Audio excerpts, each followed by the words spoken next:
Oke, nah, halo selamat sore Pak Galuh, apa kabar? Halo, sore Pak. Baik. Gimana kabarnya Pak? Ya, alhamdulillah cukup baik ya, cukup segar Pak, meskipun pandemi belum terlewati gitu ya. Iya, betul. Sehat ya Pak Ya, ya?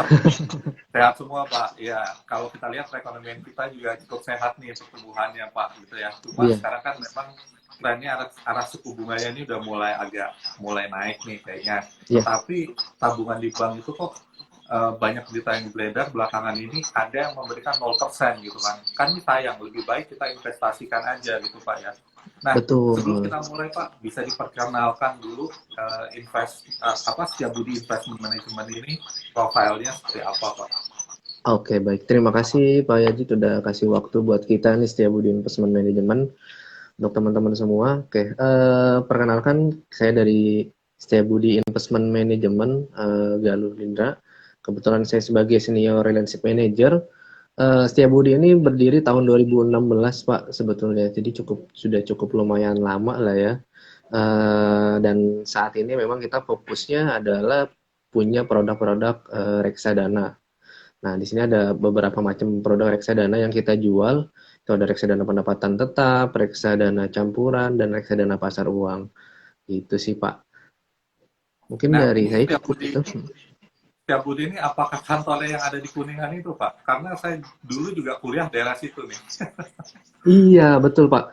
Karena waktu Betul. kalau saya betul betul betul. Jadi pada saat saya join gitu ya ke sini saya coba saya tanya gitu kan ke direktur, "Pak, ini kenapa namanya Setiabudi?" gitu ya. Oh, ternyata kebetulan memang direksi kita cukup lama di apa ya, cukup lama berkantor di Setiabudi ini. Jadi ya udahlah dikasih namanya Setiabudi aja gitu, Pak. Orang-orang taunya tuh Setiabudi tuh di Bandung gitu, Pak. Oke, ada juga yang daerah Setiabudi di Bandung ya Pak ya. Betul, Saya betul, betul, dulu betul. kuliah dan lama bekerja di daerah situ juga Pak. Oke, Oh gitu. Pak Galuh ya. Ya. Eh, nah, kalau dari teman-teman Setiabudi Investment Management nih, bagaimana Pak melihat terhadap kondisi market terkini gitu ya, baik isu-isu secara global maupun domestik Pak? Ya, oke. Kita lihat sih ya untuk saat ini market di global ya khususnya di Amerika Serikat kita lihat itu inflasi sekarang ini mungkin udah capai puncaknya ya Pak kemungkinan gitu ya. Karena kan sempat ke 9%-an ya waktu itu. Terus terakhir juga akhirnya turun ya di bulan Juli itu kalau nggak salah 8,5%. Dan nanti malam ya kalau nggak salah ya betul ya Pak ya. Nanti malam akan diumumkan inflasi terbarunya. Kemungkinan sih konsensus dari market itu sekitar 8% Pak, kurang lebih. Ya, jadi apa namanya cukup bagus lah ya kalau misalkan ternyata inflasinya juga sudah mulai terkendali. Yang dikhawatirkan kalau misalkan tiba-tiba dia naik 9% lagi nih Pak. Nah, itu cukup mengkhawatirkan. Tapi sepertinya bagus gitu ya. Untuk Indonesia juga kan kemarin kita juga akhirnya pemerintah ngumumin kenaikan BBM ya Pak. Ini juga mungkin cukup bisa dibilang kita kaget juga lah kok tiba-tiba akhir tahun apa tahun-tahun ini ternyata dinaikin gitu ya.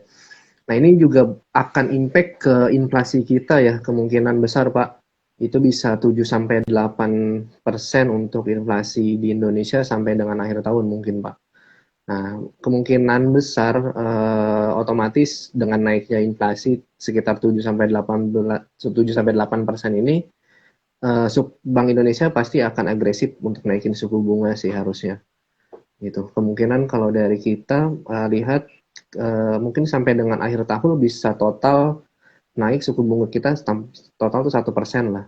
Kemarin kan kita udah naik 0,25 ya. Mungkin sampai dengan akhir tahun total bisa 1% lah suku bunga kita. Oke, berarti ada kemungkinan suku bunga naik lagi nih Pak. Berarti menarik Iya, ya sebetulnya untuk reksadana pasar uang daripada iya, teman-teman disimpan, kemudian tergerus biaya admin ya, yang lebih baik diinvestasikan aja. Salah satunya di reksadana pasar uang di Setiabudi Investment Management. Ya, iya, betul. kemudian Mas, apakah dengan inflasi yang mencapai 7 hingga 8% ini akan mengganggu pertumbuhan perekonomian kita gitu sehingga berinvestasi tampaknya belum akan eh, sangat-sangat menarik kayak gitu ya. Ini efeknya apa Mas ke market nih? Efeknya kalau untuk ke market sih sebenarnya inflasi itu nggak harus ditakutin banget ya Pak ya. Karena dengan inflasi terus mungkin harusnya juga ditopang juga kalau misalkan emang pertumbuhan ekonomi kita juga bagus harusnya sih nggak apa-apa gitu. Jadi inflasi itu bukan momok yang sebenarnya harus ditakuti gitu ya. Cuman harus ditopang juga dengan kenaikan dari ekonomi kita gitu. Itu sih. Jadi masih cukup bagus juga gitu, Pak. Dan apa namanya investor juga nggak harus takut juga. Buktinya pada saat BBM naik segala macam, ISG kita dari mulai kemarin ada Naik apa ya Pak. berita iya kenaikan sekarang sampai 7.200 nih 7.200 lebih ya hampir 7.300 saat ini kan 7.300 Pak. Udah oh itu tujuh ribu kayaknya tiga ratus sekarang tadi ya ya iya jadi ya. jadi ini cukup bagus kalau misalkan apa namanya inflasi itu tidak harus ditakuti gitu sih Pak.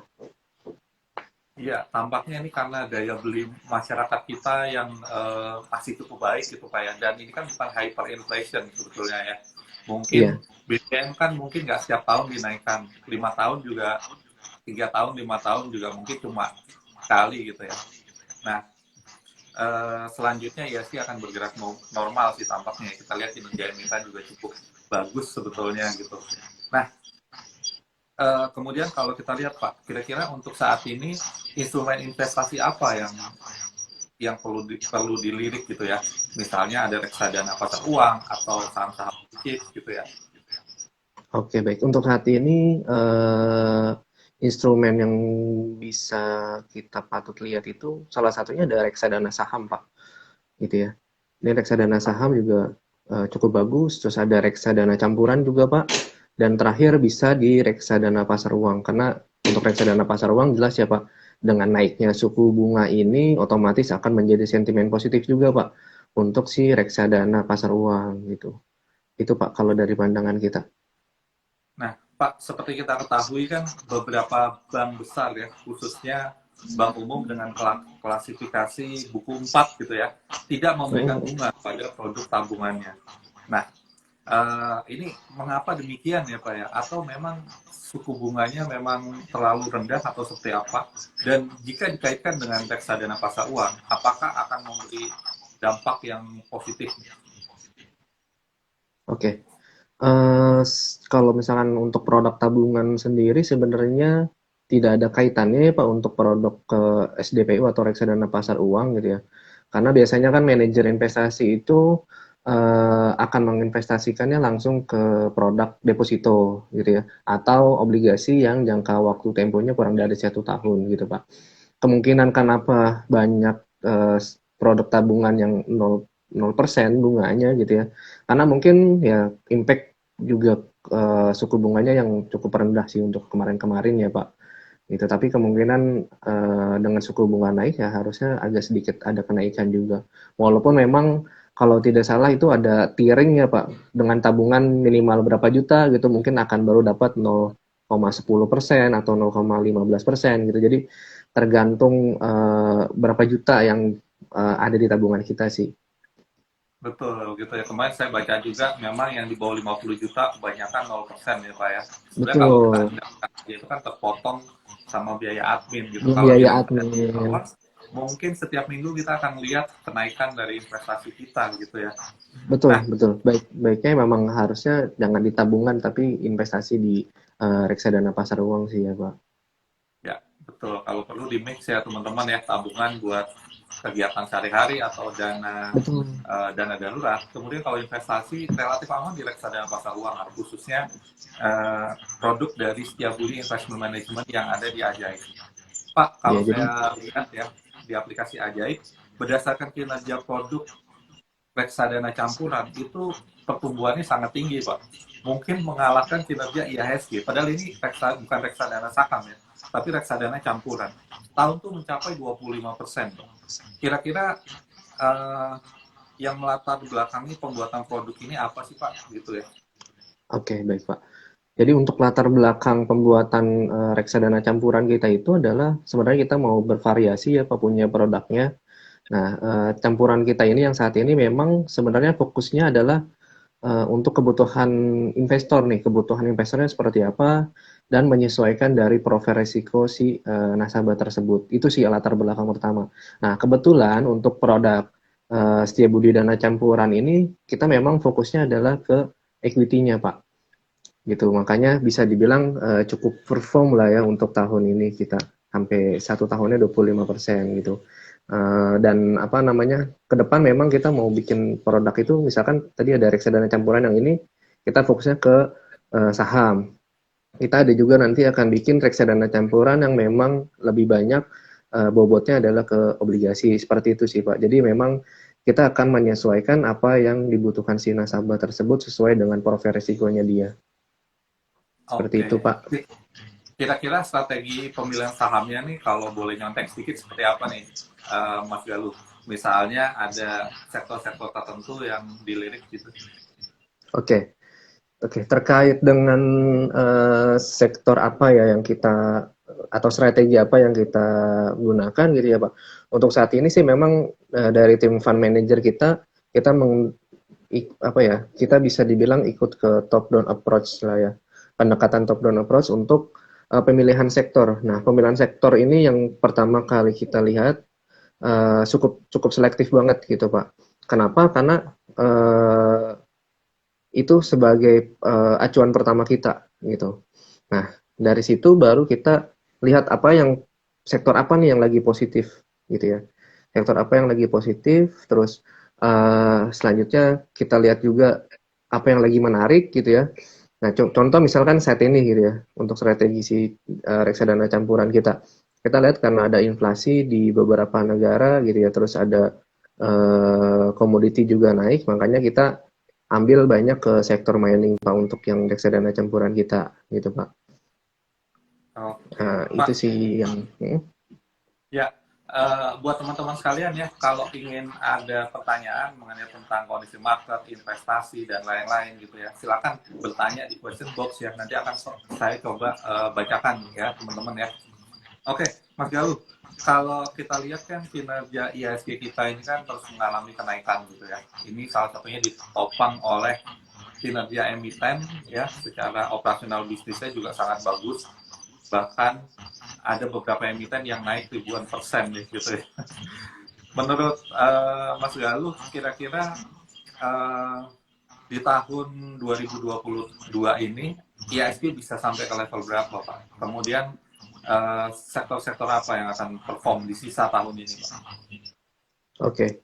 Kalau untuk sampai dengan akhir tahun ini dari tim investment kita prediksi mungkin ISG bisa di sekitar 7.400 sampai dengan 7.700 atau 7.800 sih ya Pak sampai dengan akhir tahun ini.